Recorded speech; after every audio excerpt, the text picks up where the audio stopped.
কানঙ্গ না থাকার কারণে 6 লাইনের কাজ পিছিয়ে যায়। সিলেটবাসীর সাথে তামাশা করা ছাড়া কিছু না। সেই স্কুলের অবস্থা দেখলে চোখে জল আসে এবং আমাদেরকে চোখ কান খোলা রাখতে হবে। আমার কষ্ট হয়, আমি যদি রাজশাহী দেখে এসে সিলেটের কৃষ্টি কালচার ঐতিহ্যের দিক দিয়ে আমরা কিন্তু অনেক অগ্রসর। এই সিলেট কিন্তু আজ মাননীয় মন্ত্রী কথা বলবেন, আমরা ওনাকে দাবি তুলে ধরেছি। উনি সিলেটের কৃতি সন্তান, ওনার জ্যেষ্ঠ ভ্রাতা মহান মুক্তিযুদ্ধের অন্যতম সংগঠক জনাব আবুল মাল আব্দুল মুহিত সাবেক অর্থমন্ত্রী, উনি এই আলোকিত পরিবারের আলোকিত সন্তান। উনি বাংলাদেশের অর্থমন্ত্রী হিসাবে দীর্ঘ 12 বছর দায়িত্ব পালন করেছেন। আগে অর্থ সচিব ছিলেন, অর্থমন্ত্রীর দায়িত্ব কিছুদিন পালন করেছিলেন। আমরা ওনার কাছে আমরা আজকে দাবি জানাতে চাই যে আমাদের সিলেটের বাকি দাবি দাবা, আমার মাঝে মধ্যে কটকা লাগে। জাতির পিতার সুযোগ্য কন্যা মাননীয় প্রধানমন্ত্রী সিলেটের বিষয়ে অনেক আন্তরিক। উনি সবসময় সিলেট না চাইতেও সিলেটকে দেন, অনেক কিছু দিয়েছেন, অনেক মন্ত্রী এমপি দিয়েছেন, অনেক সিলেটে উন্নয়নের জন্য 6 লাইন থেকে শুরু করে আন্তর্জাতিক বিমানবন্দরের জন্য 3000 কোটি টাকা ব্যয় করেছেন, ব্যয়ের জন্য ফান্ড দিয়েছেন। কিন্তু দুর্ভাগ্যজনক হলে সত্য, সেই সিলেট এয়ারপোর্টের কাজ 2023 সালে শেষ হওয়ার কথা থাকলেও এটা এখন পর্যন্ত এটা আলোর মুখ দেখে নাই। আমরা জানি না এটার কারণ কি। আমার মনে হয় কোনো সূক্ষ্ম বিষয় এখানে আছে। আমাদের 6 লাইনের কাজ দীর্ঘতিতে কানঙ্গ নাই, কানঙ্গ না থাকার কারণে 6 লাইনের কাজ পিছিয়ে যায়। এটা সিলেটবাসীর বিরুদ্ধে, সিলেটবাসীর সাথে তামাশা করা ছাড়া কিছু নয়। আমরা সিলেটের মানুষ মাননীয় প্রধানমন্ত্রী রাষ্ট্রনায়ক শেখ হাসিনা, আমি সিলেটের নির্বাচিত মেয়র হিসাবে আমি সেদিনও স্থানীয় সরকার মন্ত্রী মহোদয়ের সাথে কথা বলেছি, আমি সেদিনও যোগাযোগ মন্ত্রী মহোদয়ের সাথে কথা বলেছি, শিক্ষামন্ত্রীকে বলেছি আপনি আসুন, আপনি দেখে যান সিলেটের শিক্ষার অবস্থা। আমাদের পার্শ্ববর্তী একটি স্কুল রাজা জিসিয়া হাই স্কুল, কিন্তু এটা 1820 সালে এটা জন্ম হয়েছে। সেই স্কুলের অবস্থা দেখলে চোখে জল আসে। আমরা যদি রসময় স্কুলের দিকে তাকাই,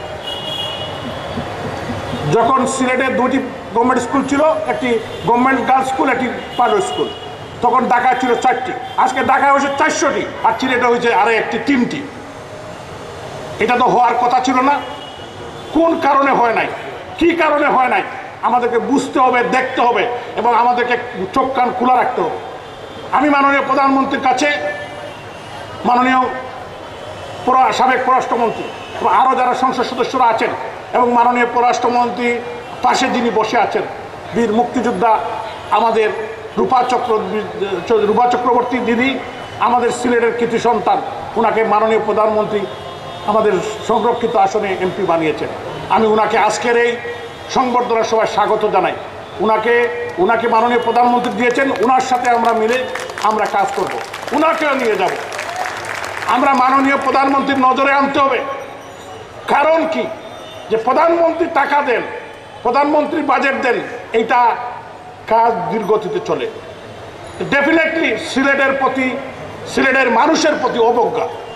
এজন্য আমাদের দ্বারা এই সিলেট অঞ্চলের 6 জন সংসদ সদস্য আছেন, আমাদের মাননীয় প্রধানমন্ত্রী আমাদের সিলেট 2 আসনের মাননীয় সংসদ সদস্য, সিলেট জেলা আওয়ামী লীগের সংগ্রামী সভাপতি জননেতা শফিকুর রহমান চৌধুরীকে প্রবাসী কল্যাণ মন্ত্রণালয়ে প্রতিমন্ত্রীর দায়িত্ব দিয়েছেন, উনিও কাজ করছেন। উনাকেও আমরা বলবো উনিও যাতে সিলেটের মানুষের পক্ষে কথা বলেন। কারণ আমাদের শিক্ষা, আমাদের স্বাস্থ্য, আমাদের স্বাস্থ্যমন্ত্রী সেদিন এসেছিলেন, উনাকে আমি বলেছি যে আমরা একটি দাবি তুলে ধরেছি। আমরা ওনাকে সংবর্ধনা দিয়েছিলাম এখানে সিটি কর্পোরেশনের পক্ষ থেকে। আমাকে উনি পরের দিন ফোন করেছিলেন, আমি বলেছি সিলেটের মানুষ, আমরা কোনো ব্যক্তিগত কাজের জন্য আপনার কাছে যাব না। আমরা চাই সিলেটের এই যে আমাদের উসমানী মেডিকেল কলেজ এন্ড হাসপাতাল, এটাকে 2500 বেডে উন্নত করার জন্য, এটাকে ক্লিন করার জন্য, এটাকে যাতে যে ব্যবস্থা আছে এটার যাতে মানুষ স্বাস্থ্যসেবা পায়। অনেক সময় গেলে কান্না আসে। এই হাসপাতাল একটি ডিভিশনাল হাসপাতাল এবং সরকার 150 কোটি টাকার মতো ব্যয় করে এখানে, কিন্তু কোথায় যেন একটি শুভঙ্করের পাখি এখানে হাঁটে। এটার দিকে আমাদের নজর রাখতে হবে। সিলেটকে গ্রিন ক্লিন সিলেট হিসাবে আমরা আমরা করতে চাই। সিলেট সিটি কর্পোরেশনের আমাদের ইঞ্জিনিয়ারিং ডিপার্টমেন্ট, আমাদের প্রশাসনিক কর্মকর্তা, আমাদের কাউন্সিলর বৃন্দ, তারা দিনরাত পরিশ্রম করছেন এবং আমরা কিভাবে এই সিলেটকে আমরা এগিয়ে নিতে পারি